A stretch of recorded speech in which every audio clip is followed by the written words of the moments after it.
Hi guys! Welcome back to my YouTube channel Yaminipalli vlogs. ముందుగా మీ అందరికీ వరలక్ష్మి వ్రతం శుభాకాంక్షలు.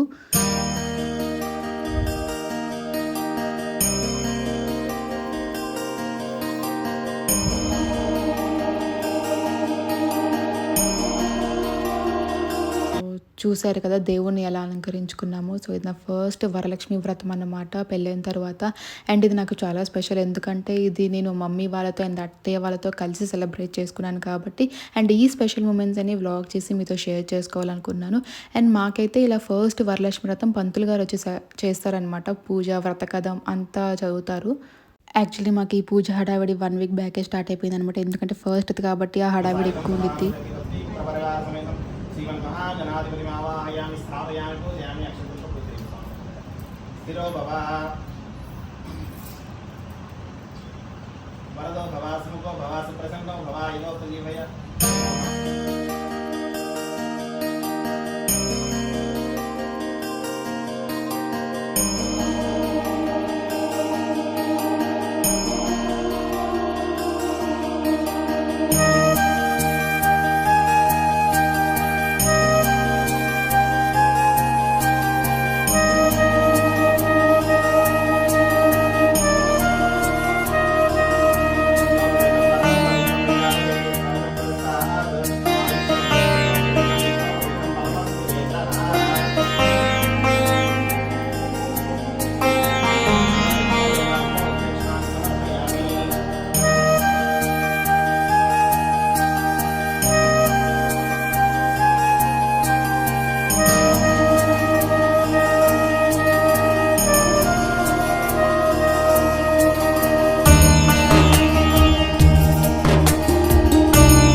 వ్రతం కథ చదివే ముందు నార్మల్గా పూజ చేసుకుంటాం కదా దేవుడికి. సో ఇంకా పూజ అయిపోయింది, ఇంకా దేవుడికి హారతి ఇచ్చి నైవేద్యం సమర్పించి ఇంకా పూజ అయిపోయింది అనమాట. సో నెక్స్ట్ పంతులు గారు వ్రత కథ చదువుతారు. ఇంకా ఒక పక్క మమ్మీ ఏమో లంచ్ ప్రిపేర్ చేస్తుంది, ఇంకా పెద్దమేమో వచ్చే పేరెంటాలకి వాయినం అదంతా రెడీ చేస్తుంది అనమాట.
పెళ్ళైన తర్వాత ఫస్ట్ వరలక్ష్మి వ్రతం కాబట్టి పుట్టిన తరపు నుంచి మమ్మీ అండ్ పెద్దమ్మ అత్తయ్య గారికి శారీ పెట్టారు అండ్ బ్లెస్సింగ్స్ తీసుకున్నారు. అండ్ నాకు కూడా మమ్మీ అండ్ పెద్దమ్మ శారీ పెట్టారు. And I felt so happy అనమాట. చెప్పే కదా, బికాజ్ ఇది నేను మా మమ్మీ పెద్దమ్మ అత్తయ్య గారు ముగ్గురితో నా ఫస్ట్ వరలక్ష్మి వ్రతం ఇంత బాగా సెలబ్రేట్ చేసుకున్నాను.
ఒక మంచి బ్లాగ్తో మేము